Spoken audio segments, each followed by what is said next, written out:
if I could hope for but one thing for you, so you be curious in all that you do. 'Cause love, like a flower, just wants to grow. Oh, and knowledge, like your heart, just wants to be known. If you like, please subscribe. This is Bitcoin Study Sessions.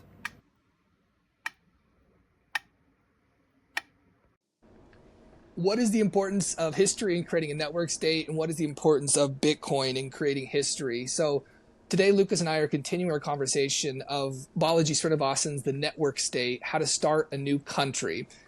We're moving on to chapter 2, which is History as Trajectory, and it is going to be about that. What is the role of history in the creation, moving from a network startup to an actual full-fledged network state? As in this whole book, Balaji advised us in the introduction that this is a toolbox, not a manifesto. So chapter 2, History as Trajectory, is like 200 pages or so. There's a lot here, and it's lush with examples drawn from many different realms, kind of some detours that Balaji takes into some very interesting areas. A toolbox. We can take what's useful. I'll give a summary of, I think, kind of the grand themes of chapter 2, situating it in the network state as kind of a whole. And then Lucas and I will rummage through that toolbox to talk about some of the specific items in it. Just to note, I guess, again, the network state, available on Kindle. You can also download it for free or access it for free on a website that we'll probably link to, I suppose. So in the first part of the book, we saw the basics of what the network state is, that you begin creating a new society. You begin first in the cloud as a network startup, and then eventually materialize here on Earth as the end state being a diplomatically recognized network state occupying physical territory. Balaji gave us a one-sentence definition of network state that, quote, a network state is a highly aligned online community with the capacity for collective action that crowdfunds territory around the world and eventually gains diplomatic recognition. So this chapter is a focus on history. Why focus on history? In that one sentence definition, a startup society is a highly aligned community of people. So they are aligned around what Balaji calls the one commandment, which is a historically founded socio-political innovation that guides that startup society. Just as a tech innovation might guide like a regular startup that's going to become a company, a moral innovation that's historically founded guides a startup society. You need the one commandment. You need a moral principle and a deep purpose to do a startup society or a network startup that's going to become a network state, not just some new technological innovation or product, because Balaji says, quote, you want to recruit producers, not consumers. And for that, you'll need a purpose. Also, to quote Balaji, the consumer citizen is coming to enjoy a great society, not to sacrifice to make a society great. So you want to get people who are citizens who are willing to sacrifice. You need a moral idea, a one commandment to attract them. Great tech innovations also often, even if a startup society is formed around a tech innovation, those often require a moral innovation in order to be fully realized. You pair the innovation with the moral idea. Sanitation requires an idea that cleanliness is next to godliness. The moral and the technical often go together. The moral innovation often opens the door to future technical innovation. So if AI research is evil, you're going to have a certain trajectory of AI research where it's centralized under government control. So one commandment is necessary to catalyze support for the network state. Balaji kind of summarizes it here. Every new startup society needs to have a moral premise at its core, one that its founding nation subscribes to, one that is supported by a digital history that a more powerful state can't delete, one that justifies its existence as a righteous yet peaceful protest against the powers that be. So that injects this idea of history, which is the kind of the purpose of this chapter. Because a deep purpose is necessary in the form of this one commandment, history then becomes very important as the foundation for the one commandment and the startup society. There's kind of two broad reasons that history serves this purpose. First, history aligns us around the moral idea. It is that highly aligned community. History is what aligns people. It gives us purpose. It reveals and justifies a moral innovation. History provides us with a critique of our current society, which then is the reason why we need a moral innovation, something new. You don't need the moral innovation, something new, if you don't understand society as it is, if you don't understand history and aren't able to tell the historical story.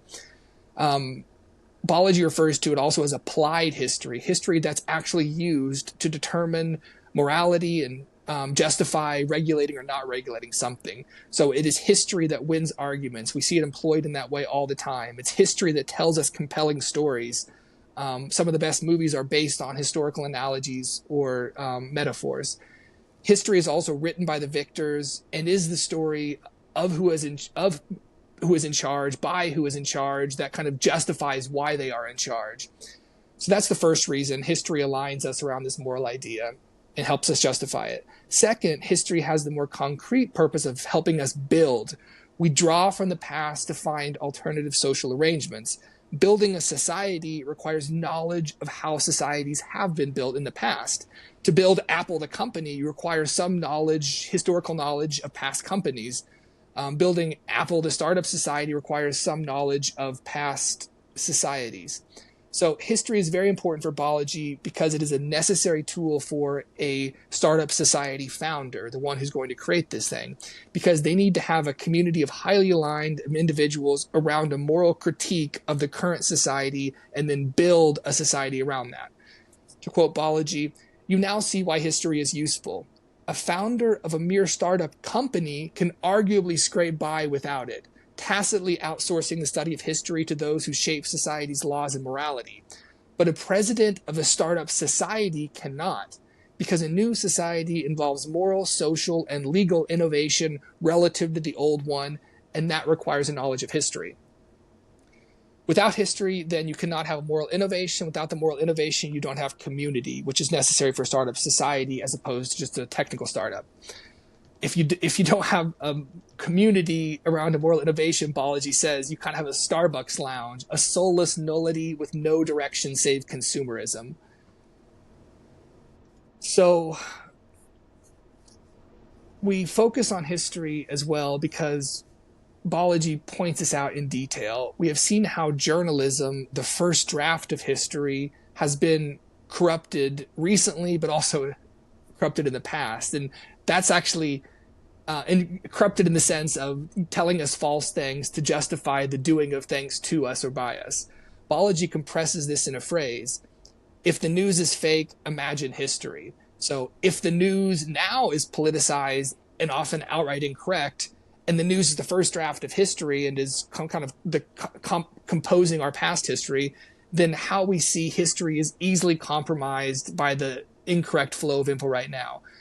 And history then becomes correctly understanding history becomes very important. At a deeper level, biology also challenges the conventional view, which is that history is stable in the short term and that it moves kind of inevitably toward a certain end in the long run, that history is an arc that bends toward justice. We get this idea, this kind of default idea, because we judge history based, just on what we see during one lifespan. And so we don't see how history, over multiple lifespans has a different form. Once we begin to have this broader view of history, other than what is just told to us through journalism in our present moment, we begin, biology thinks, to move to a view that history is cyclical and helical. So a cycle essentially that has a z-axis that moves us upward through time. A cycle will seem to reset to go back to the starting point, but if it's also spiraling upward, there will also be a general tendency to change even as this cycle resets itself. This also, I think, brings us to Bitcoin in biology's historical argument, or argument for the importance of history for a startup society. Bitcoin is worth what it is worth because of its history, because it is a cryptographically verified history of who owns what. A new society can be built on a solid foundation of truth only if it begins to write itself to an incorruptible ledger. This kind of gets at this ability to write to an incorruptible ledger that Bitcoin offer gets rid of four problems that are associated with current journalism and social media in general. The problems are silos, bots, censors, and fakes. So the problem, it's siloed. Typically, we see a historical log that is siloed across different corporate servers, different media kind of enterprises. There's also bots. Most of the content now is not cryptographically signed, so it could just be, bots employed by a malicious actor trying to spread their version of the truth. There's also lots of censorship. So we have centralized social media companies that control and push certain narratives in cahoots with the establishment. We also have fakes. We have increasing power of AI to generate highly realistic fakes and kind of propagate them throughout the network ecosystem. Bitcoin is a solution to all of these things, or at least a partial remedy, in that and allows us to build a robust historical record because first, it breaks silos. All the info is in one place on the blockchain. It defeats bots because content can now be cryptographically signed by the author. It also evades censorship because you don't have to go through a centralized social media company. Everybody has permissionless access. And it protects from fakes because it's costly to write to the blockchain and because it's also time-stamped. Bitcoin, this is an important aspect of it too, just as a technical point. Bitcoin can record non-Bitcoin related events. Balaji calls this proof of existence. For the price of a transaction, the Bitcoin blockchain can embed data that is not just the transaction data of Bitcoin zipping from one address to the next.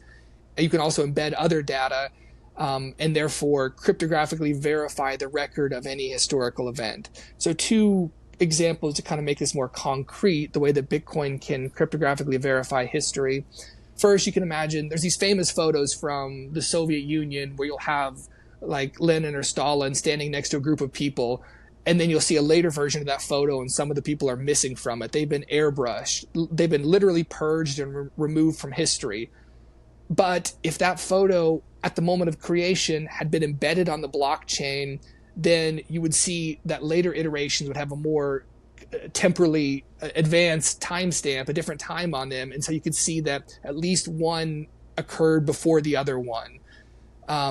And you could also tell who the author of that photo was because it's connected to a certain address. So it makes information that way more verifiable and more resistant to future censorship.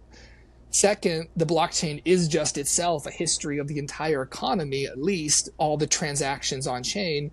And additional economies can also be uploaded to the Bitcoin blockchain.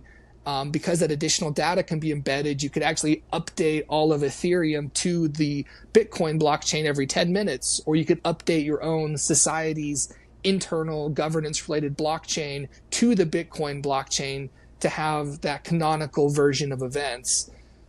So Balaji calls this an industrial use case of Bitcoin, and it's certainly something interesting that people, I think, are building out. In this way, the Bitcoin blockchain can serve as a collective, cryptographically verifiable memory, a type of history that Balaji calls crypto history. So history, of course, is necessary for the foundation of the one commandment, and now we're having this idea of crypto history. Crypto history is important because history is often abused by those in power. As kind of indicated at the outset, history has all these functions in legitimating morality. And so power cares about history because the morality of the society is derived from the stories it tells itself, those historical narratives. The history you hear about is what is politically useful. For example, the Communist Party exhaustively internally reports on the Opium Wars when a coalition of Western nations kind of imposed opium usage on the country, but not about the Uyghurs or about Tiananmen Square. The U.S. reports on Tiananmen Square and the 2022 Russo-Ukrainian war, but doesn't dwell on the 1900 eight-nation alliance where the U.S. helped invade China to defend European imperialism, or other events that make the U.S. look bad. So the nature of political power in creating truth is then contrasted with crypto history. Political power gives us political truth because the party says it is so. It is that type of truth is true for everyone who believes it. What the dollar is worth is a political truth. Where the borders are is a political truth. These things are based on power and kind of consensual belief. Tech power leads to tech truth. It's true even if no one believes it, like math and science. And it also, through crypto history, is a type of truth that at least is foundationally written onto the blockchain and is verifiable in certain aspects, such as tying it to specific people through their cryptographically verified signature and marking it at a certain point in time through a timestamp. Both of these are necessary, Balaji says. Political truth is needed to build an in-group narrative, to highly align that community, to decide things for the society. But tech truth is needed as a sort of constraint on political truth. Truth should always be constrained by what objectively is, mathematically and scientifically. And tech truth is also kind of the history of what has worked in the past. The interaction between political truth and tech truth has historically determined what entity or ideology is the ultimate arbiter of truth in society, the ultimate decider, the highest power for that society. Balaji refers to these as leviathans. The leviathan for a society is that highest ideology or power or thing you refer to referee and decide any dispute. There have been 3 of these in the past. There have been 2 in the past and 1 developing. God, state, and then the network. These are the 3 leviathans that are kind of the ultimate arbiters for society. So God was first with major religions, God kings, things like that.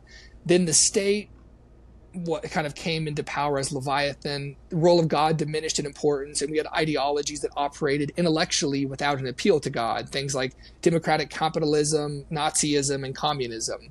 Now the newest contender for an ideology, for that Leviathan, that ultimate arbiter, is the network, things like the internet, social networks, cryptographic blockchains.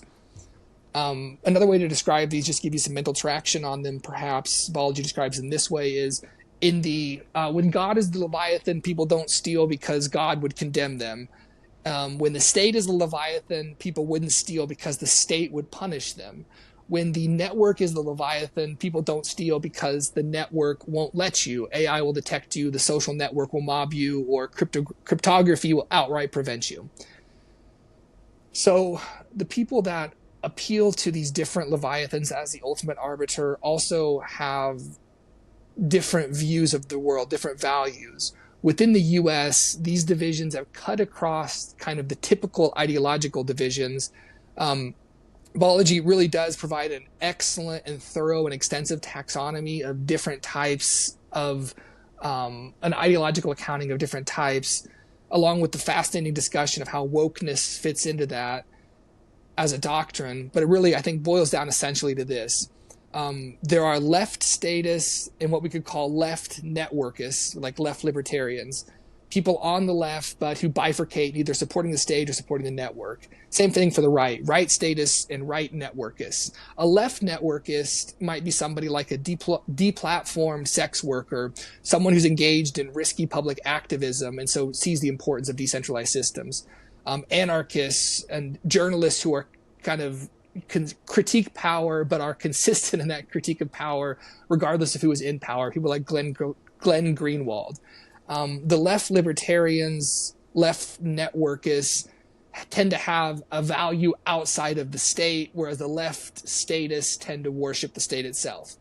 Right statists and right networkists, we would say, right statists reflexively support the state. These might be neocons who supported Kamala even though they were on the right. And then as opposed to right networkists, right libertarians, who would be people like tech capitalist innovators like Elon Musk, Mark Andreessen, things like that. People who are libertarian and tech forward. So when the dollar is inflating away, here's one way to understand the distinction. When the dollar is inflating away and Bitcoin is on the rise, you're going to see the networkists, the people of the network on the left and the right, both break to support something like Bitcoin, a decentralized network. And you're going to see the statists on both sides, the right statists and the left statists, break to support the dying state with things like capital controls and related censorship. So the realignment that Balaji sees is not left versus right in America today, but top down versus bottom up. So network values against state values, different leviathans people support. We can cash this out and explain it this way. Balaji gives some examples. ethnic minorities are breaking to the Republicans while neoconservatives are breaking to the Democrats. This kind of breaks our old traditional matrix, political matrix, but helps show the state network divide. Tucker Carlson and Glenn Greenwald are both breaking away one way, and Fox and the New York Times breaking the other way. Media conglomerates versus decentralized media. Bitcoin versus the US dollar, Web3 versus big tech, things like that. So the conflict between the network and the state, Balaji thinks, is what's going to shape this century, like the conflict between state and God shaped the last, this struggle, these wrestling leviathans. How is the network a leviathan in competition with the state, practically speaking? Balaji gives some ways that the network does compete directly with the state. So encryption beats state violence, he says. It constrains state surveillance, allows organization and association outside of state control, prevents government seizure. A crypto economy can be greater than a fiat economy. We can see competition now between hard-capped and scarce Bitcoin over inflating fiat. Peer-to-peer can be better than state media. Social networks, identities can become stronger than national identities. People often identify more with somebody they know online, hundreds of thousands of miles away, versus somebody who is, their next door neighbor who maybe they don't talk to at all. Networks are mobile and remote. They can move geographically. Of course, your nation states are fixed geographically. These are types of ways in which the network as Leviathan is competing, grappling with the state as Leviathan. As these Leviathans battle, part of the importance of history is telling new stories, giving new foundations for a possible network-based society to allow for us to align ourselves around a one commandment enabled by network-related tech in the creation of it like a network startup. So Balaji gives 4 different stories that we can use to see America's future as decentralized, I think is kind of, him showing that, yes, history is important in order to tell the story of how we get to a decentralized and network-based future. I'll just describe one of them here, the frontier thesis. The idea is that the concept of the frontier in the past has been a crucial driving force in history. When people would go to a new territory when they felt stymied and suffocated where they were at. So when this new land dried up, when there was no frontier, no physical frontier, as this valve for free thinking and entrepreneurial people, now we're all cloistered together. It becomes zero sum. And this kind of leads to a bloody 20th century because people can't just go somewhere else. They have to stay and fight over scarce resources. Now, though, there are possibilities for new frontiers, internet, sea, space, with internet being the most practical. And that's the idea, of course, in embryonic form of the network state as a hybrid internet land strategy that Balaji develops in this book. So with tech, we can now get out of the cage of the American and Chinese establishments or wherever you are, and we can open a new digital frontier that can then become a physical frontier as startup societies become network states. So that's a summary of Chapter 2, History as Trajectory, which I think is a statement of the importance overall of the one commandment for a network startup, that moral purpose, and then the importance of history in determining and substantiating that one commandment. So, Lucas, I had one question I want to throw back to you. The question is essentially, you are a network startup founder. What is your one commandment around which your society is based? And Balaji describes the one commandment as like a pitch deck for a startup. It's that one specific issue where history and science has convinced you that society is currently lacking in a way that you have high conviction. So just as a startup society founder, as a tech investor, you'd be telling people about your tech innovation, pitching that it's faster, cheaper, better. But you are a moral entrepreneur, a startup, trying to found a network startup society, telling people about your better way of life. Do you have a one commandment to pitch us, I guess? I think it would be self-reliance / resilience, or self-reliance through resilience, I think would be what I would start with. When when we lived in the world where the God was the ultimate truth, and then we moved to a world where state was the ultimate truth. In both of those instances, we have a authority that is co-opted by people who learn how to exploit the system for their own benefit. And the way that they do that is to make the populace dependent upon whatever that Leviathan is. So if the Leviathan is God, then you must do this in order to please God. Except it's not God telling you that, it's the guy wearing the God hat. And if it's the state, then you must do this in order to please the state. And it's not the state telling you that, it's the guy wearing the state suit. And so I think if you look at the reason, why those two systems failed, it was because they emphasized a reliance upon a higher authority for people to exist inside of whatever that Leviathan was. And so I think if you focus on self-reliance through resilience, by marshaling your resources and huddling around the idea that the technology exists for you to provide for yourself, then you can have a God by choice. You can have a state and a government by choice, as opposed to being forced into something that is slowly being co-opted and thus turns to abuse to the populace. I think that's what I would go with. How would you encode that moral innovation into a practical application that people would, by joining your startup society, begin to enable their self-reliance? Why do people want to align themselves around that type of reliance, specifically in your community? What is the founder going to offer people who comes? Is there going to be, hey, everybody's reliant now? Or what practically, I guess, does the founder do to begin to build out this idea of reliance as the one commandment? Yeah, one of the things, reading on Balaji's network school, that they basically use as a selling point is, if you come stay with us, you'll be just by being here, you'll learn things that give you skills that allow you to exist in this world, and stand on your own. You will experience physical and emotional growth.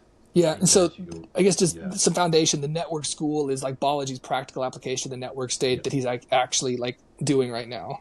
Yeah, I think that's what I would align it around. Which, I think that's a very good example. Which is there's a multi-tiered approach. I would say kind of 3 tiers, which is, fitness and health is one, where they have Brian Johnson and the Don't Die group that is leading everything from the French press to the bench press. That's how Balaji said it. The nutrition and the fitness, and so that's covered. And then the learning is covered. The goal is to make this the techno Harvard that is starting from scratch and world class in what you're going to learn, and you're going to learn simply by being there, because when you're a small fish and you go get into the big pond, you have to learn how to swim with the big fish. And then the third thing is probably the most important, I would say, and I think we're really seeing this as highlighting the failures of the current system, which is the socialization aspect of it. Humans are social creatures, and They truly desire to be around other people, to enjoy time with other people, and so that's the third thing that they focus on. I I'm not I'm not creative enough probably to do better than that, and so I'll answer you by saying that I won't give you my answer. I'll give you Balaji's answer, which I think is the one that I would hopefully arrive at if I Yeah. were really to sit and think about it, which is just to say, fitness growth and socialization, growth in terms of emotional and academic growth, and then socialization with other people that are seeking a community. Yeah. When we locked everybody down, right? That was what kicked off this wave of depression, wave of anxiety and social distance. Like social distancing really did cause distance within our society, where people seem further away than they were before. It's so much of a hassle to drive 15 minutes to see your friend. Yeah. I wish you lived in the same building. Well, that's what a network society is, hey, let's go live in the same building. Let's go live on the same block. Let's, we have this connection, and that connection stays true through technology because we're able to maintain it that way. But we're finding that is just not enough, right? It's just not enough for people to experience life in the way that is satisfying and fulfilling. So, Yeah. yeah. I mean, I I guess that think that's, yeah.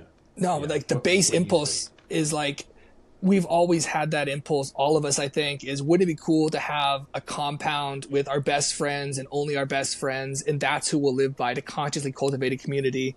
I mean, it was an unfair question to ask you, like, what startup society would you do, and expect you to come up with the one commandment right up front. I do like, your description of Balaji's iteration on that, which I think is like the meta network state, where it's designed around creating the network first identity in people, which manifests in really tech kind of forward ideas about fitness. He said Brian Johnson's "Don't Die." I mean, that's a really tech forward vision of employing the latest and most advanced science and tech to build out people's health. And so I like that a lot. I also like, mentioning COVID as kind of a foundational moment for the network state. I think it's really good because there's something about the type of citizen that's going to inhabit a certain state has a particular type of psychology. In the God-oriented state, you have a particular type of person. In the state-oriented nation state of nowadays, you have another type. What we saw in COVID is that people are already networks. People are not islands. People are already the connections they have with other people. And this is a point Balaji mentions, that objects, like the internet, has kind of illuminated what objects are. It's shown us that books are not paper and covers. That's not a necessary essence of books, right? And music is not a CD or something like that. The digital has dematerialized and changed, to use the $5 word, the ontology of objects. It's also changed the anthropology of humans. Humans are not like this physically bounded thing we see in the mirror, not this, hairless ape or whatever. We are networks inherently. Like our, even when you see Facebook, like as a representation of what a human is, the human in Facebook is not the profile of that human. It's the connection that profile has to other profiles. It is the network aspect. And I think that that's really cool, and that Balaji is giving us a new idea of state, but also giving us a new anthropology of what it means to be human, which is to be a network. Yeah. I want to change my answer now. Go ahead, shoot. I'm just going to riff a little bit on this, but so my new network society is going to be centered around music. It's going to, so it's not, I guess it's not going to be one. So let me back that up. If it's one guiding principle, then I think, because I was running through, and it's got to be a moral innovation that is also a critique of the present society you're in. Okay, so I would say, can I somehow make creativity moral? For sure. Yeah. Right? Yeah, so Absolutely. I think creativity as applied to arts, so music and comedy, creativity um, as applied to how you live your everyday of life. How can I make it so that um, I don't have to turn on light switches, I don't have to shut doors. I can, how can I Rube Goldberg my existence into being this pieced together, uh, brilliant, artistic, um, sort of like cascade Yeah.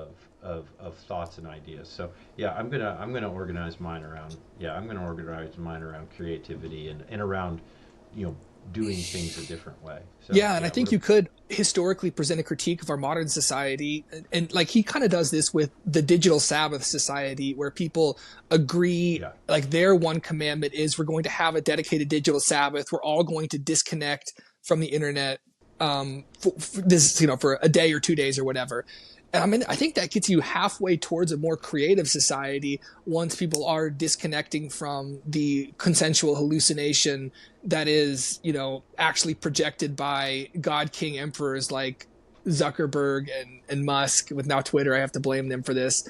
But yeah, like once we're outside of the matrix that we see in our computer, we begin to become creative matrices ourselves, generating new realities. And I love that vision that if you could design a society around creativity, I'm thinking about what do I maximize? What are the best feeling states of being that I generate? Those are when I'm feeling creative, I feel the best. And so to be most human, I could be part of a network state where it was about how do we all make ourselves work together to privilege creativity as the guiding principle. And then maybe we have a digital Sabbath. Maybe we talk about how exercise plays into that. Maybe we do all these things. But I love that vision for a startup yeah. network.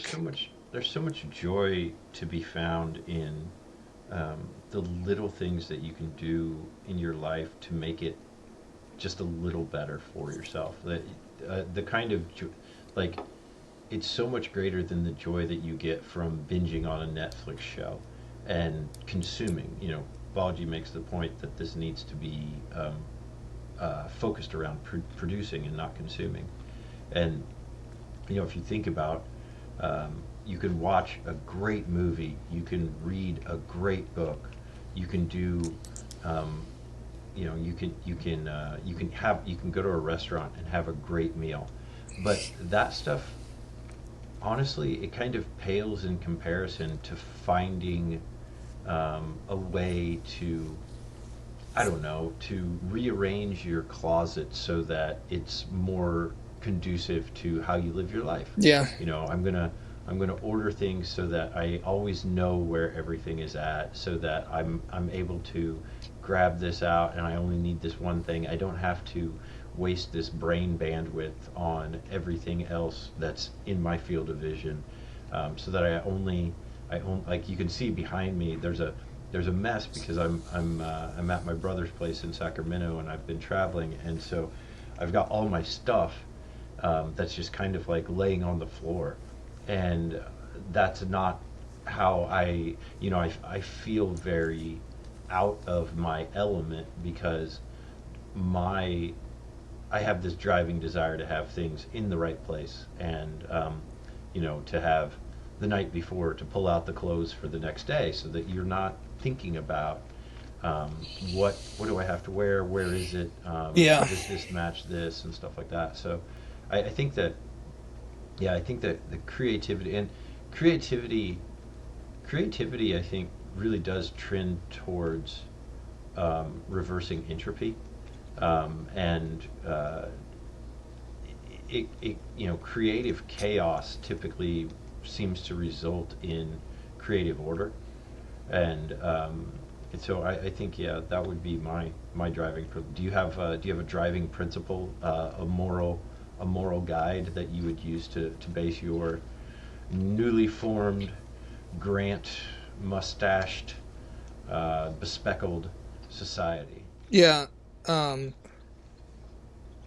Thinking on this I was thinking about this before, and I was going to ask you this question. And I was like, what if he turns the tables on me? That would be the most Yeah. terrible thing in the world. Be Yeah. put on the spot Yeah. like that. But That is the. By the way, that's like the sign of a good question, though, is that you ask it because you want someone to answer it, not because you have an answer that you want to give. So, or it's like, kudos to you. yeah, or one that's so bad you vindictively say, well, how would you answer that question? Like, how Yeah. unfair is that? No, but because Exactly. I do think that, like, I have trouble distilling down to one moral innovation, some vision I would like to propagate in the world. And I like what you said about creativity. I think maybe that's one level of generality, abstraction, too much to be a one commandment, because it's not like it's a moral innovation to creativity, but it's perhaps so abstract that people could substantiate it in like opposing ways. Even if you have to design the architecture for a society,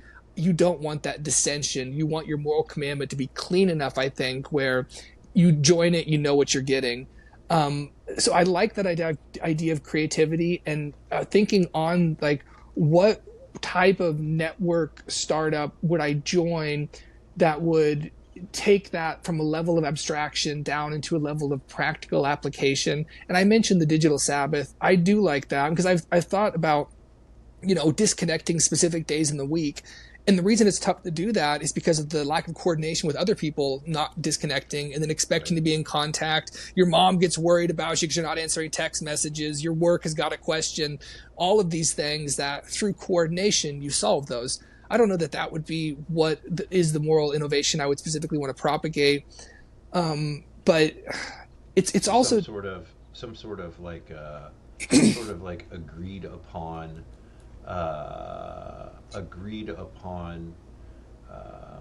lack of urgency, or some sort of agreed upon like foresight, like hey, I'm not going, like it's not agreed upon expectations, maybe. Yeah. Where, like you're talking about this, and you're making me think of, like, with my old job, we had a rule that if someone reached out to you, you had to reach back to them within 24 hours. But in actuality, the rule was like 8 minutes, Yeah. or something like what I once got reprimanded by a higher authority within the company because it took me 24 minutes to respond to a message, and I was like, this is insane. Right, like a long shit takes that long. Like, yeah, like, and we want people to have good long shits. We don't. A healthy bowel movement is very important. This is very correct. We don't want people power pooping their way through the world. No, that's not healthy.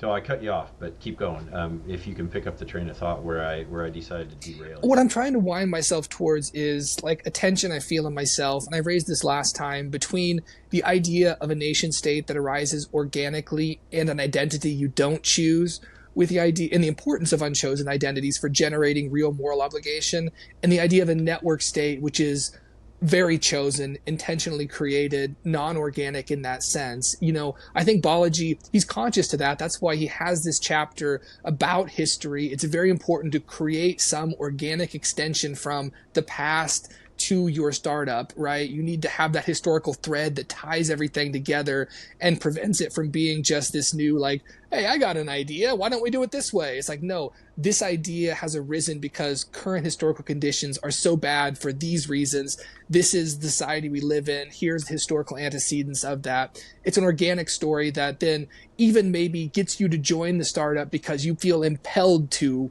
by those unchosen identities you have, by, the person who you are, and not just some like abstract creation of the person you think you should be. It's like, you can't just change your gender by saying I am the other gender. You can't just be a member of a new society by saying, oh, I like this thing. You really do need that history to back it up. And I see how Balaji is trying to resolve these things by, giving this notion of history. But again, I just don't, it's just very tough for me because I don't see that reconciliation happening as neatly as he describes it. And I do feel like we do belong to the unchosen things, like I have moral obligations by virtue of being a brother, a son, a male of working age in a society, things like that. I think all of these Geographic things, ties too. geographic Like, ties, all of these things have generated obligations in me to protect and preserve the place where I'm from, the people I'm around. And so the idea of consciously choosing new identities is a little bit tough for me.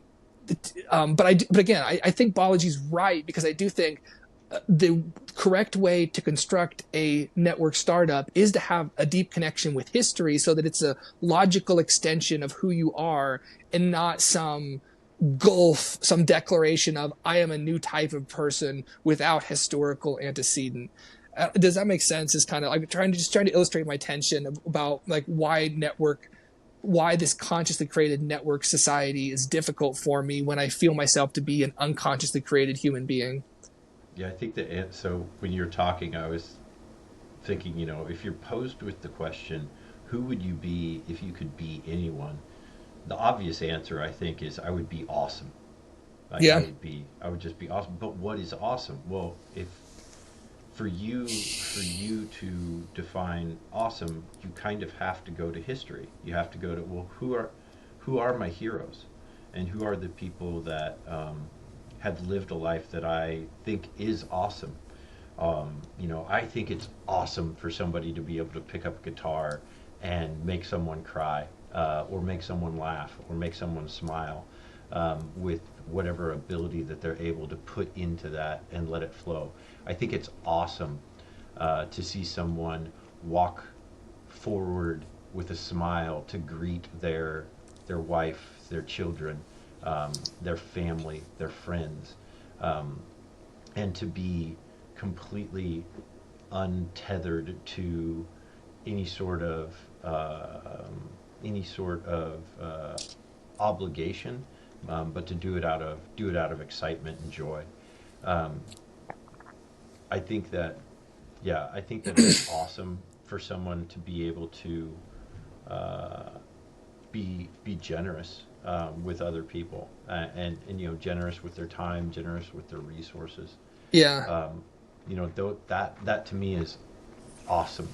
I think, just all of these little things that I think about, like what are the awesome things that I've done in my life. Big hikes, a camping trip, the feeling that you get after you've beat yourself to pieces in the gym and you've got like nothing left. Like, those are awesome feelings. Overcoming something, and overcoming, I think, is a really big thing as well. So, like, if I were to be, and yeah, if I were to choose something, like what does it mean to be awesome? It would mean that I would have the capability to overcome the things that make me not awesome. Yeah. And so that again kind of goes back to this, focus on growth. Yeah. EAC, right? Effective acceleration. I think accelerationism, or it's like growing more than what you are. No, I think, again, as an abstraction, growing creativity, and even as a one level abstraction on top of that, awesomeness, these are all guiding principles. It's just, rubber hits the road. What does it mean to embody those practically into an app that is the first stage of a network state, like just a network startup? And I know you've worked on this, Lucas, like you have consciously thought about what it might take to align yourself to all of your life in a really conscious and intentional way. And I think like the creation of an app that you download and then use day to day in a way to improve yourself. I mean, that's the first step of a network state, is just like a network startup, right? It's just like a startup with a tech innovation that's leading towards a moral principle that you want to see increase in the world. And so, like, if you like me still have some difficulty with joining a network state, you can still see the value of a network startup, because you do see the value in joining a highly aligned community of people who are aligned around that moral innovation that you want to see in yourself. Maybe it's learning a language, maybe something very specific and tractable like that, a community that you join for a specific time, or something like that. But did you want to mention that in more detail, Lucas? Like, you did work on an app, and I do think it's a good example of what a startup, the first stage of a network state, again, just that kind of that embryonic form, a network startup, how it begins with a moral idea that then becomes, you put it in tech to try to help people embody that. Yeah, sure. The quick, or hopefully quick, background was like during COVID, I lost everything that I had in terms of I didn't have a work community, I didn't have a gym community, and I didn't have my music community. And those were the three things that my identity was truly based upon, because your identity is, we are what we repeatedly do. So if you get up and you go to work and you're around those people, and you go to the gym and you're around those people, and you go play music and you're around those people, that becomes your identity. And with lockdowns, that was taken away. So during lockdown, the first thing I did was I went and I saw family. I lived on a sailboat in Florida for 3 weeks. And then I went to Colorado and I hiked mountains for like 3 months. And I didn't design what I was doing. It came about very naturally. But what happened was that I very naturally fell into this rhythm of getting up very early, going to bed early, being physically active every day, learning every day, reading every day, and being social. Reaching out to other people and being social. And so that was wonderful. It was like the most peaceful, growth-oriented, healthy, well-adjusted time of my life. And then when we were called back to the office, I immediately fell into what was, I would say, misdiagnosed as ADHD, but was actually just depression, just being pulled away from those things. And so I was seeking a way around that, a way to go back to whatever that was. And one of the things that I had noticed was that I had started to journal a lot, and so I wanted to combine a journal and a workout tracker and a scheduler, and a journal, workout tracker, scheduler, and basically, yeah, that's pretty much it. And so and it was all based around this idea of we are what we repeatedly do. Rituals, these rituals that make us who we are, that define us as, that's the person who's up at 5 a.m. Drinking a cup of coffee, watching the sunrise. That's the person who every week is out taking care of their garden, and making a consistent effort to reverse entropy in their life. And so, Yeah. It was a big challenge, obviously, for somebody who didn't have any coding experience. However, as of now, like, I don't know if you've seen, but the Replit agent, which is Replit's a company, one of the companies that Andreessen invested in. You can just like talk to it, and it will help you create an app. And so I'm very hopeful to be able to finish that, because what I realized during that time was that one of the things that I tracked was my screen time, and I got my screen time down to under like 30 minutes a day. And it was, again, this was a very, it was just happenstance. I forgot my headphones, and I was too cheap to buy new ones. And so I just, I wasn't constantly taking in media, taking in content. And I realized that if I wasn't using my phone for that, and I also didn't have to do all these other things with it, that I could just shut it off. And I could turn it on and check it whenever I need to. Wait, back up. You can just shut it off. Oh, yeah. They have a power button. I did not even know these things turned Yeah. off. I thought you wait till they die and then just kind of like, gotta recharge Exactly. it. Yeah, that's what most people do. Yeah. But no, you can squeeze it and then punch it, and it'll go away. But so I think that you're like, the app that you designed is like, it really integrates well into the idea of a network state, because the network state begins as a startup society with the moral innovation, And the next stage is the network archipelago, where you begin to be geographically dispersed. You're a highly aligned community that begins in the cloud and then like has geographical materialization around the world. What happens when you travel to different places? You lose the routines that make you who you are. And so if you can take those routines with you in your pocket, in a sense, that's a huge innovation that enables people to become citizens of the world, not citizens of the world, citizens of a network state that is geographically dispersed. They can move around and yet maintain some integrity of identity, some coherency, because they bring with them the habits that make them who they are. Hopefully the good habits, right? You put those in there. Yeah, because it's so easy to, we are creatures of our environment. And so whatever environment you're in, you are going to adopt. I've mentioned this before, but one of my favorite quotes is by James Clear from Atomic Habits, that he's never seen someone consistently maintain good habits in a bad environment. And so you have to be very conscious about the environment that you're putting yourself in, but B, once you're in that environment, that does allow you to it does kind of reinforce good habits. Then you have to be conscious about what are these habits that I want to instill, what are these habits that I want to maintain and grow and move forward with. So and let's and that's important for a person like me who very much does, like I say it was misdiagnosed, but very much does have like ADHD tendencies. And so, very creative person who is like drawn toward in different directions. And if you're that, then you can very easily be drawn in too many directions. And when you're drawn in too many directions, you're considering too many possibilities. When you're considering too many possibilities, you have anxiety. And so that anxiety is something that will make a person stand still when they should be moving. Anxiety is the thing that keeps the frog in the water as it's boiling. Yeah. And so you look to people who are, and you're a great example of this. So when we shared a living space, very.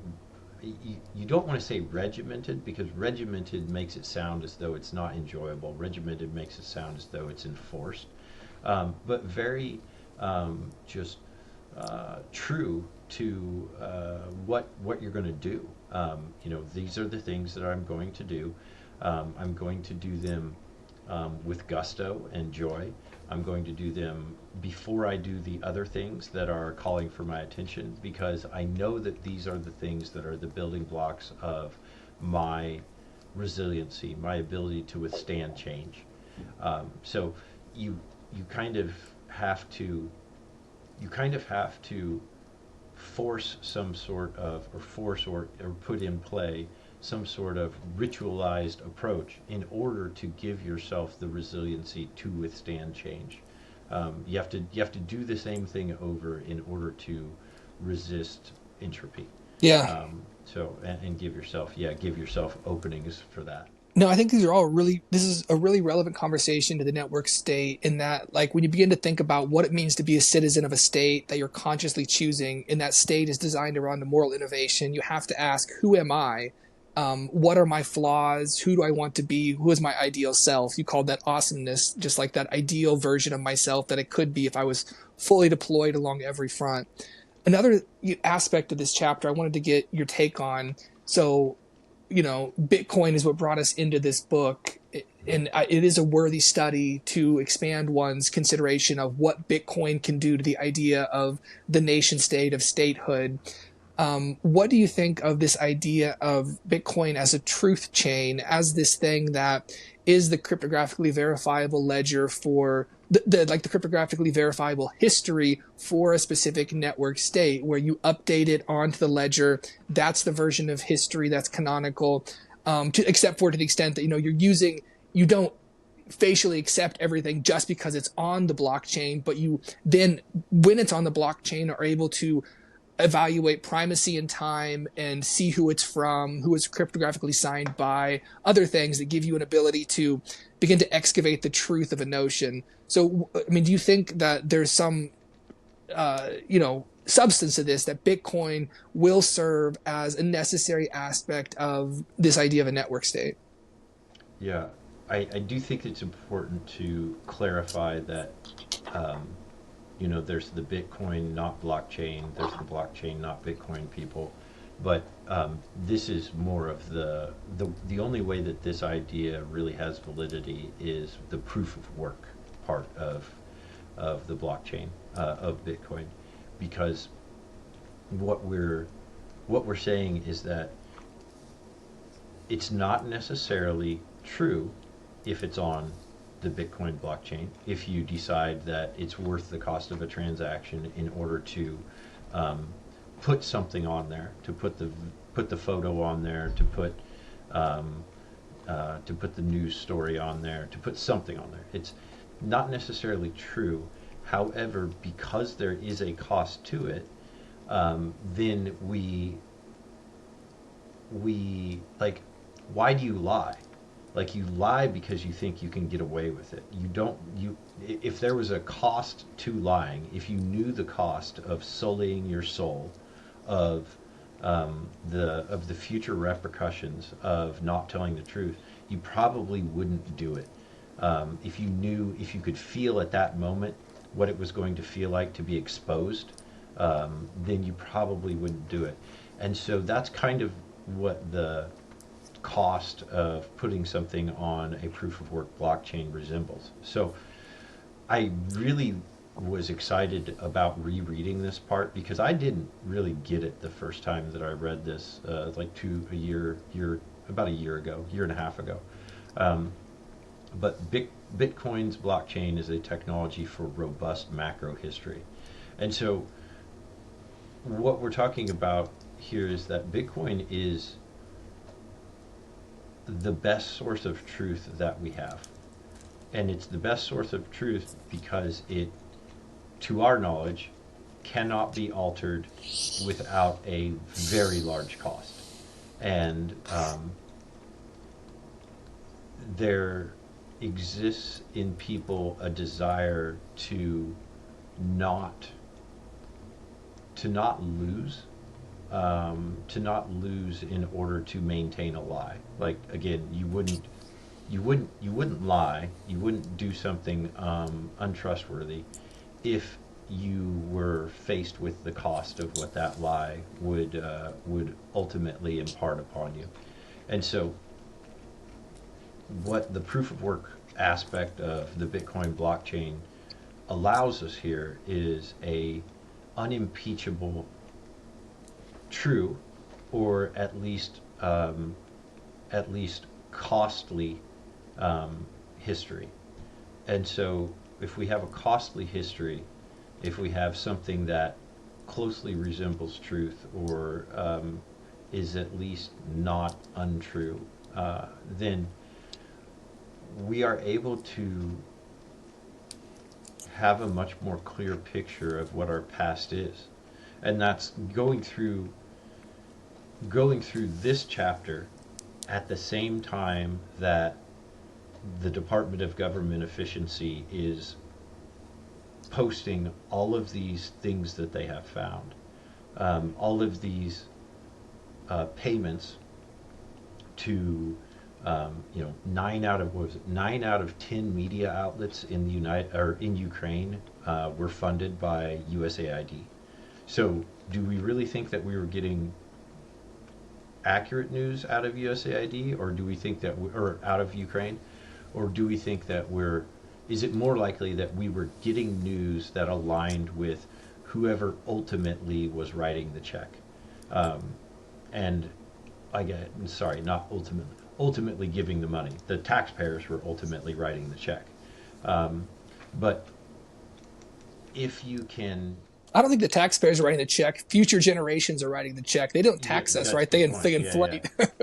Yeah. It's money that doesn't exist today. Right. So, yeah. So, it's just, it makes it resistant to the rewriting of history. Yeah. Could you read? Go ahead. I was just going to say that the revision of history is something that it's it's very dangerous because it allows us to whitewash the things that got us to the point where we are, which the thing that got us to the point where we are was that there was something that was bad enough that the pain of change was less than the pain of staying the same. And so we moved past that. We fought against something. We did something.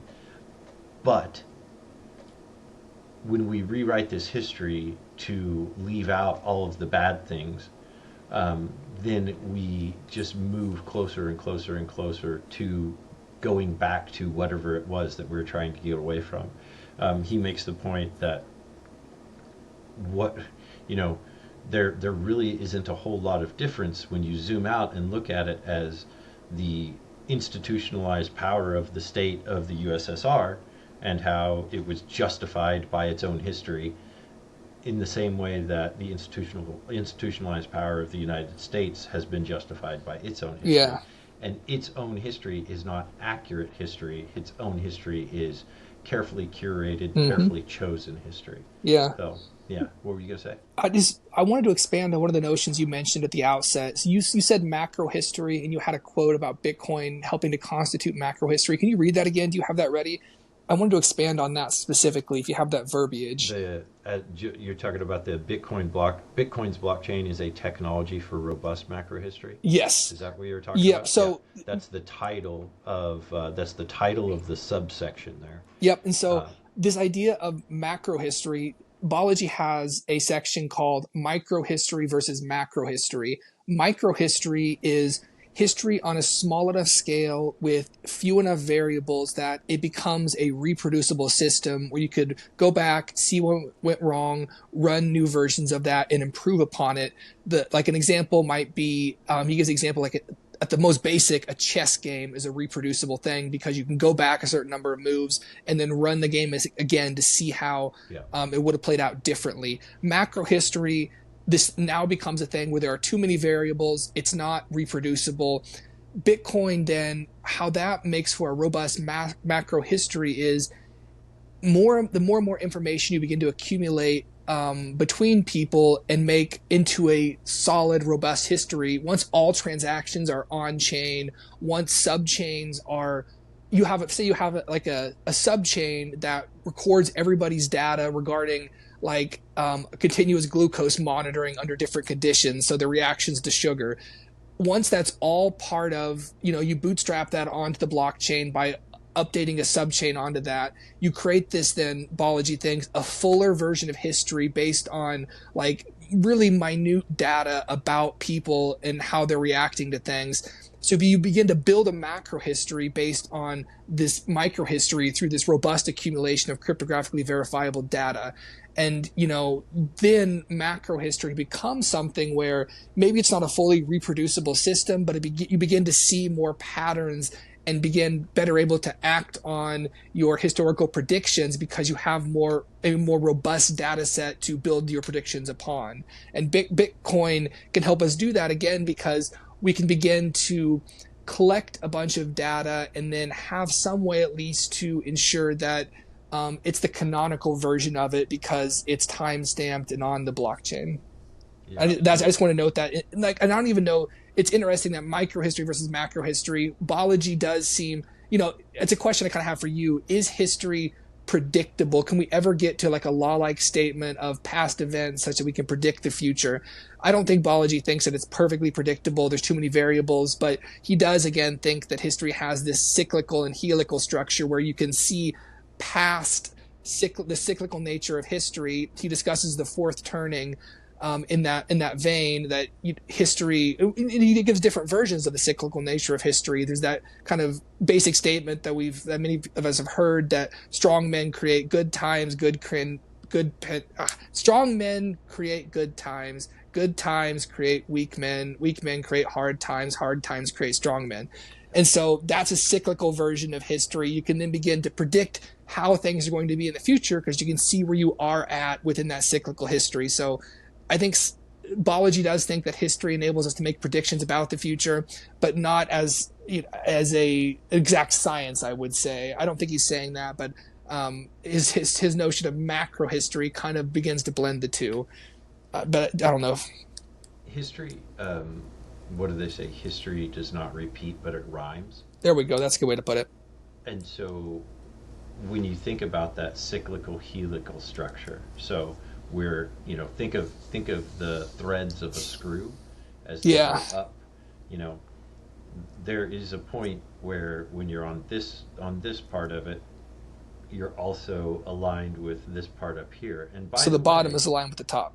Yeah. yeah, the bottom is aligned with the top. And by the way, it's not a different thread, right? When you look at a screw, there's one thread. Like people talk about, oh, if you or a bolt or something, like I strip the threads. There's actually just one thread. There's one continuous cyclical helical structure that goes around it, and so it is all related um, back down to where it came from. History. You can't. I would not say that you can predict history, and he gives some examples of things that make it impossible. There's like the train wreck. Let's see. There's like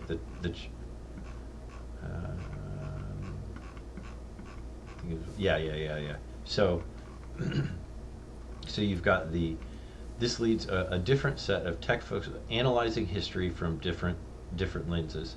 There's the technological determinist model, which is that technology is the driving force of history. There's the trajectory model, which is history's our trajectory. So you're going, the first is saying that the technological model, which is saying that history changes when technology changes. The trajectory model, history or trajectories, that's saying that history moves in a certain direction. Then you've got the statistical model, which is that what happened in the past is likely to happen again. The helix model, this is the linear cyclical history can coexist. The Ozymandias, the civilization can Ozymandias, collapse. We are just the most advanced player in a video game, essentially. Others have yeah, lost the video game before. The Mayans, they screwed up, the game over. But we are the furthest ones to play it so far. Our civilization yeah, has not collapsed. that's like the tragedy, right? Or yeah, kind of the tragedy model. The Linsky model, which is this one was fascinating, which is based upon this experiment that a guy took bacteria and he froze it, and he conducted experiments to see how the bacteria would evolve, and then the ones that were frozen. So he left some frozen, some were not, right? And then the ones that he had frozen, later on he unfroze those, and they didn't have the same type of evolutionary path. And so it's not. That's not what we're saying is like that's not predictable. You can't predict. There are so many different variables. This is the combinatorial explosion that after you get like 5 variables, then there's too much. There's too many options for anybody to. Maybe it's possible for AI. I don't know. Yeah. I would And I would another doubt it. thing that was interesting about the Linsky model, so it was, I think, E. coli, and then he froze them at different states in their evolutionary history. Bacteria evolves quickly. Whatever reproduces the quickest at that moment is the most evolutionarily fit, but he freezes Yep. it at different moments in its evolutionary journey. And then when you unfreeze one of the older stages and then reintroduce it, it's not that older stage is not necessarily beat outcompeted by the most latest stage. It was just outcompeted by some prior stage. So it's not like the where you see evolution or history at a certain point is the best, most fit version of Yeah. history. It's Yeah. like there are specific discrete points in history that were outcompeted by the next step, but that could have outcompeted like a further step down the road. So it's just an interesting way to look at history as like, oh, it's not just this giant bracket and we get to the winner and then everything before was inferior. Yeah, because we have this misled notion that whatever stage of human evolution we are at, morally and um, societally, etc., we have this misled, misguided notion that that is the apex. That because we're here today, and because today is the present and the past was in the past, that this is what is best. Because, like, as you said, it's like, oh, we have this view of like it's a competition and what exists is what survived because what survived was strongest. That's very much not true. I think there's very strong cases to be made that, um, with regard to society as a binding force for people, that we've had moments in history that were far more evolutionarily evolved than we are today, where the village really did raise the children, where the people were much more tied to each other.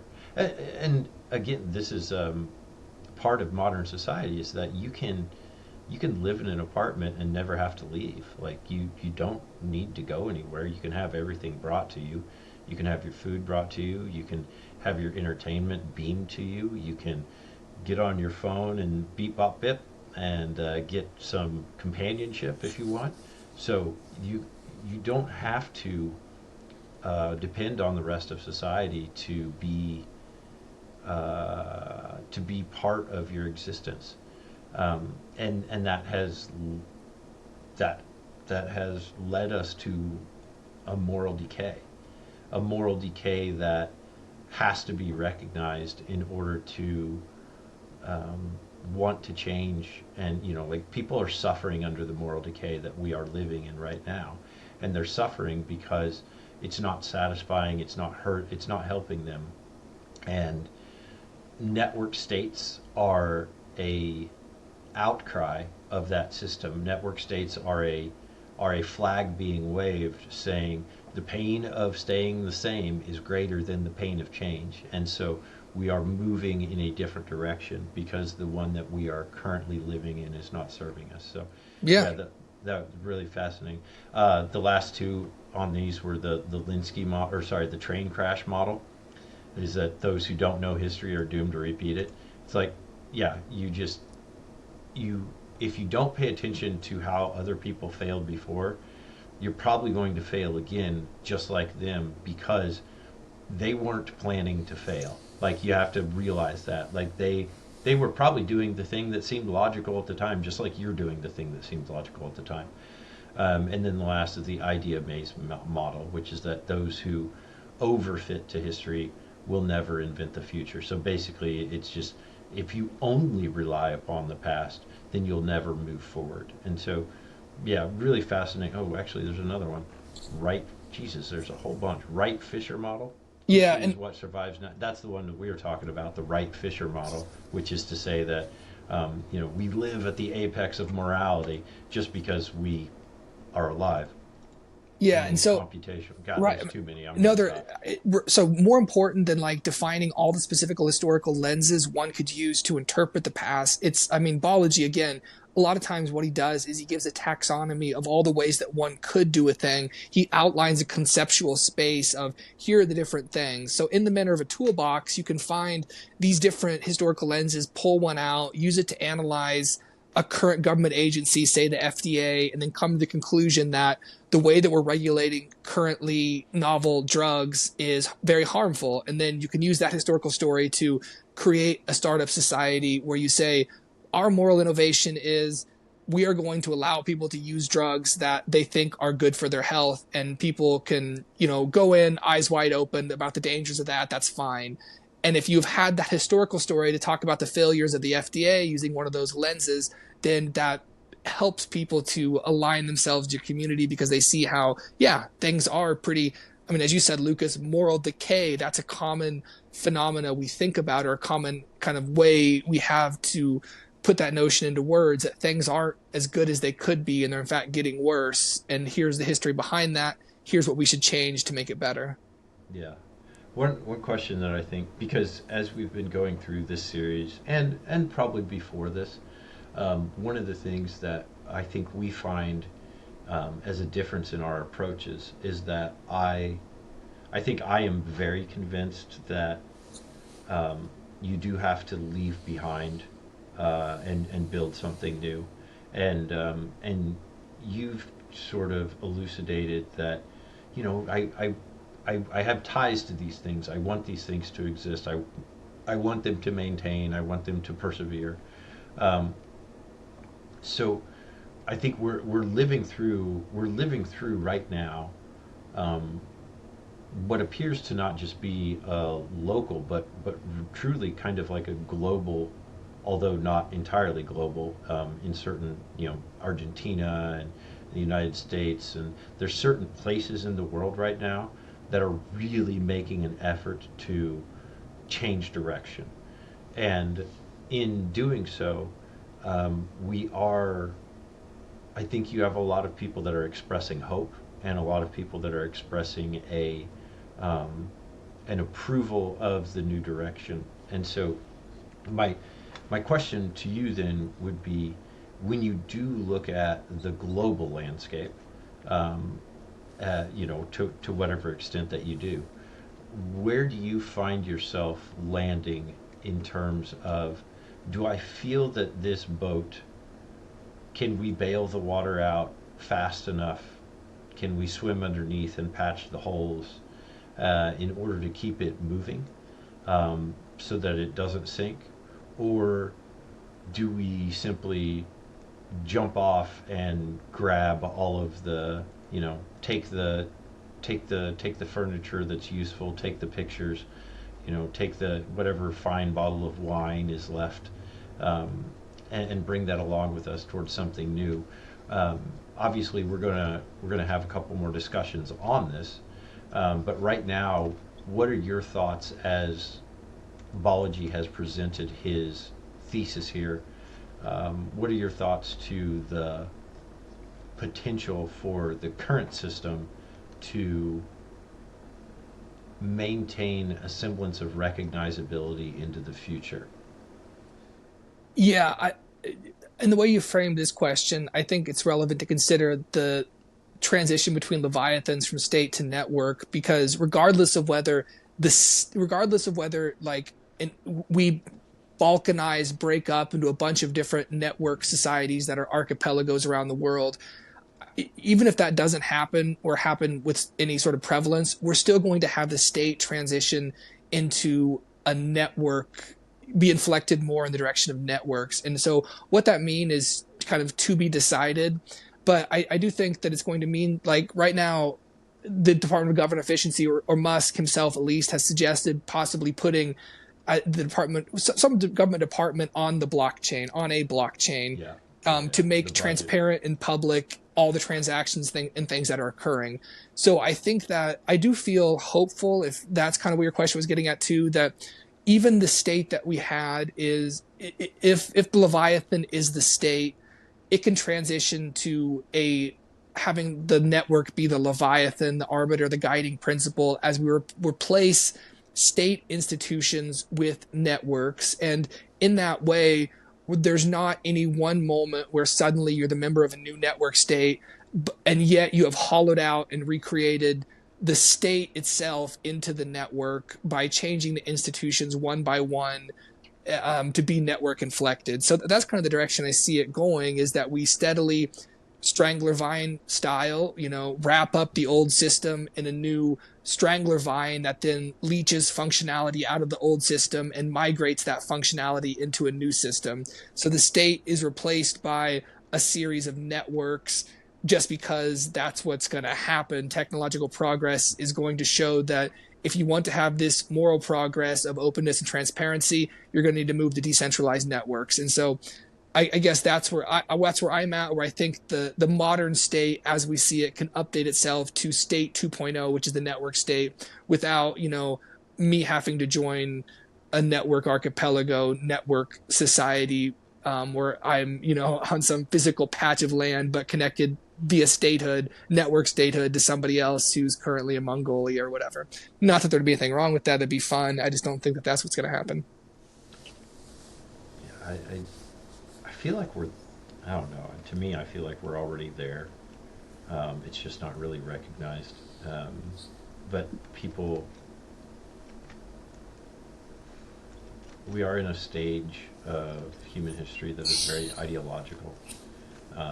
And most people, I think, would not list their national affiliation as their top ideology.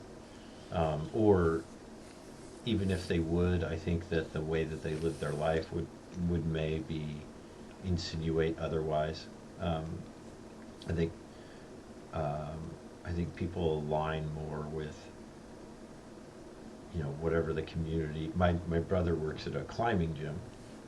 The gym, same gym that Alex Honnold learned how to climb at. The That's in guy Portland, that huh? Right? Or is that? yeah, Or, no, it's in Sacramento. oh, I thought it was. Yeah, Okay, cool. yeah. It's called Pipeworks, and the climbing community. These are people that I would say very much identify as climbers.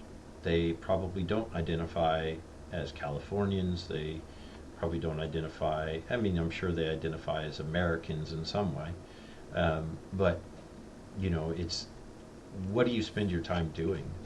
And if you spend your time saying the Pledge of Allegiance and wearing an American flag shirt and going to parades, um, and watching the president on TV, then you probably do identify as an American. But if you spend your time winding rope and thinking about what crevices to put your fingers in order to keep yourself from plummeting to your death, then you probably identify more as a climber. And I so, yeah, I think that's I a think wrong way we're to put already it, kind though. of, It's yeah, not being American is not the Pledge of Allegiance. Being American is adhering to certain foundational values regarding liberty, freedom of thought, freedom of religion. These types of, in that sense, like a mountain climber is doing what Americans do, which is having the freedom to do what they think is, it's like the United States is kind of defined in contradistinction to the China, what we perceive there, at least the CCP, to be, which is a lack of transparency.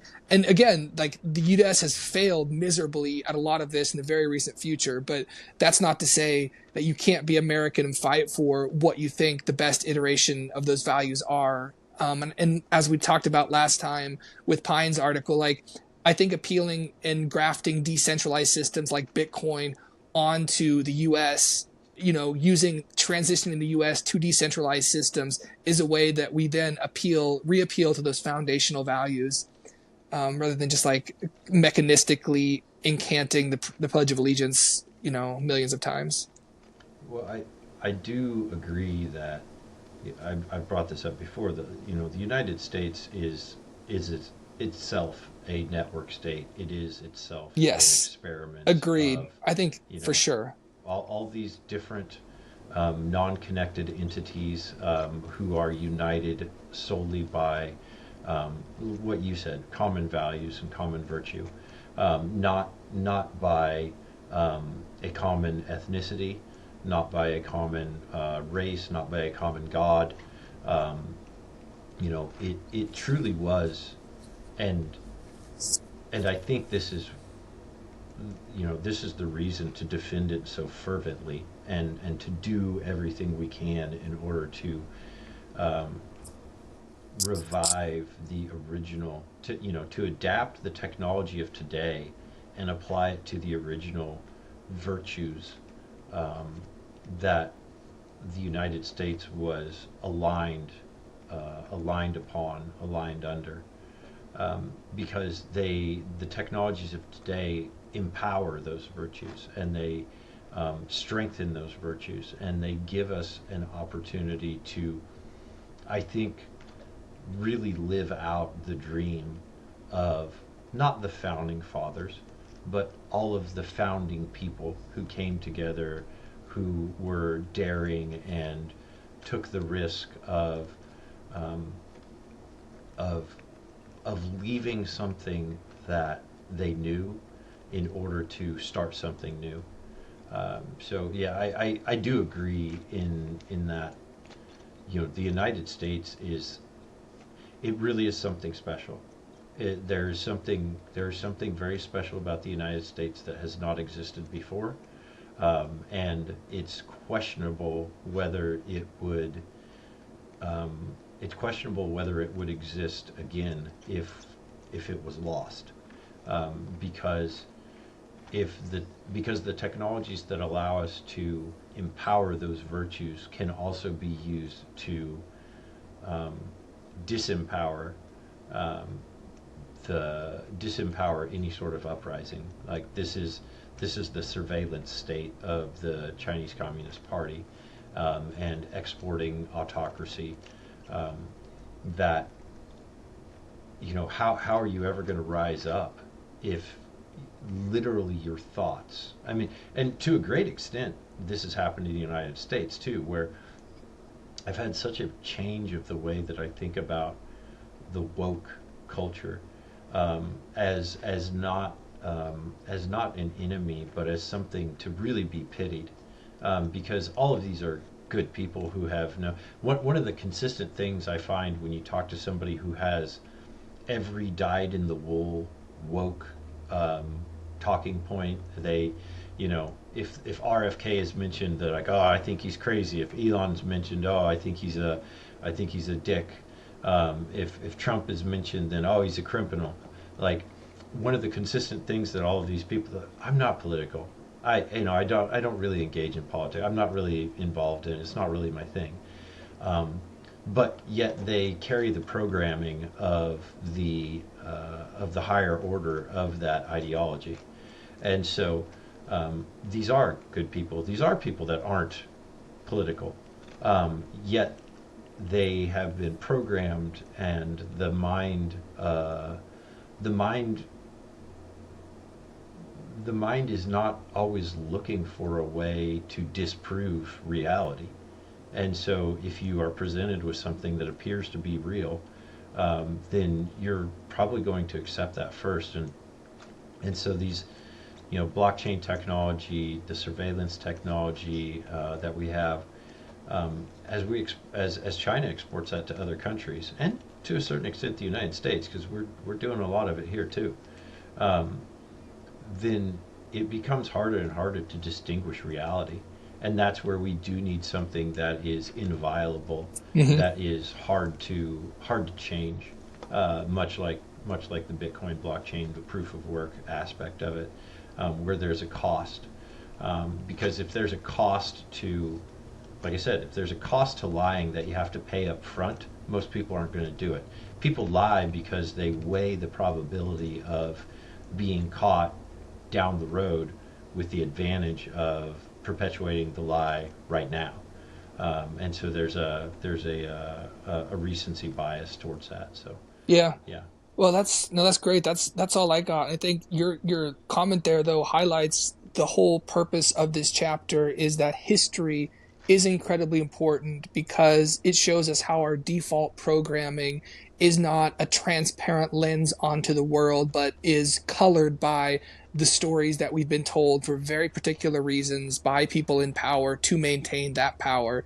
And so if you're going to start, if you're going to do something like a network startup and you're going to bring a moral innovation to the people, you're going to need to tell them historical story to kind of scrape off the implicit historical lens that they already have, that's been, again, just fed to them by people who know how to craft a story and to control the news of the day because they control the organs of journalism. yep, I agree. Very well said. Very well rounded out. And I look forward to chapter 3. This will be Me fun. too. Thanks, man. All right, have a good one. Hey, thanks for watching. If you like what you listen to, that's my brother, that's Christopher, please subscribe. It gets me one step closer to owning a cave, and that way I'll never have to mow a lawn or replace roof shingles ever again, which would be wonderful. Thanks.